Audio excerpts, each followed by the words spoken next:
সূর্যোদয়ের আলোয় মিশে থাকা রক্তের ইতিহাস, একটি দিন যার প্রতিটি মুহূর্ত আঁকা হয়েছে ঈমানের দীপ্তিতে, ত্যাগের গাথায়। রাজশাহী বিশ্ববিদ্যালয় মতিহারের সবুজ চত্বরে একদিন ফুটে উঠেছিল ইসলামী আদর্শের ফুল, কিন্তু সেই ফুলকেই রক্তে রাঙিয়ে দিল এক নির্মম ইতিহাস। 11ই মার্চ 1977 সালের 6ই ফেব্রুয়ারি বাংলাদেশে ইসলামী আদর্শকে ছড়িয়ে দিতে যাত্রা শুরু করে ইসলামী ছাত্র শিবির। কিন্তু সত্যের পথ কখনোই সহজ হয় না। 1982 সালের 11ই মার্চ সেই পথের ইতিহাসে যুক্ত হল এক রক্তাক্ত অধ্যায়। 10ই মার্চ 1982 নবাগত সংবর্ধনার প্রস্তুতি নিচ্ছিল রাজশাহী বিশ্ববিদ্যালয়ের ছাত্র শিবির। শান্তির এই আয়োজনে আগুন লাগাতে উদ্যত হল একদল দুর্বৃত্ত। ছাত্রলীগ, ছাত্রমৈত্রী, ছাত্র ইউনিয়ন ও জাসদের সশস্ত্র গুন্ডারা পরিকল্পিতভাবে আক্রমণের ছক কষে। নবীনবরণের প্রচারকার্য চালানোর সময় সর্বদলীয় সংগ্রাম পরিষদের সন্ত্রাসীরা তাদের উপর হামলা চালায়। এতে কয়েকজন শিবিরকর্মী আহত হয়। 11ই মার্চ সকাল 9টা কোরআন তিলাওয়াতের মধ্য দিয়ে শুরু হতে যাচ্ছে নবাগত সংবর্ধনা অনুষ্ঠান। অপরদিকে পূর্ব পরিকল্পনা অনুসারে ছাত্র সংগ্রাম পরিষদের সশস্ত্র সন্ত্রাসীরাও পাশের শহীদ মিনারে সমবেত হতে থাকে।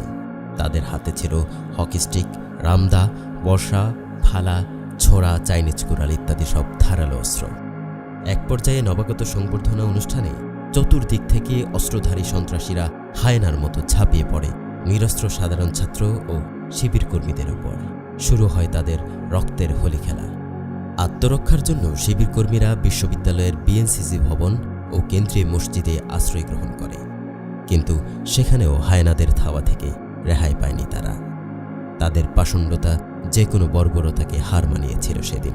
সন্ত্রাসীদের আঘাতে শহীদ সাব্বির আহমেদ মাটিতে লুটিয়ে পড়লে সন্ত্রাসীরা তার বুকের উপর পা রেখে মাথার মধ্যে লোহার রড ঢুকিয়ে দেয় এবং ধারালো অস্ত্র দিয়ে ক্ষত বিক্ষত করে সমস্ত শরীর। শহীদ আব্দুল হামিদকে শুইয়ে দিয়ে একটি ইটের উপর মাথা রেখে আরেকটা ইট দিয়ে তার মস্তক থেতলে দেয়। তার মাথার মগজ বের হয়ে ছড়িয়ে পড়ে। রক্তাক্ত আব্দুল হামিদের মুখমণ্ডল দেখে চেনার কোনো উপায়ই ছিল না।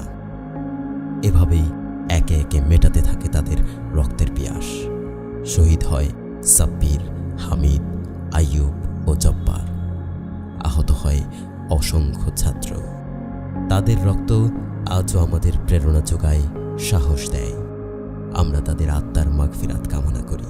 পাশাপাশি এই সন্ত্রাসী সংগঠনগুলো ও জড়িত ব্যক্তিদের বিচার দাবি করি। শহীদরা চলে গেছেন, কিন্তু তাদের স্বপ্ন আজও আমাদের মাঝে উজ্জীবিত। তাদের আত্মত্যাগ বৃথা যায়নি। সেই চেতনাকে বুকে নিয়ে বাংলাদেশ ইসলামী ছাত্র শিবির এগিয়ে চলছে অদম্য গতিতে।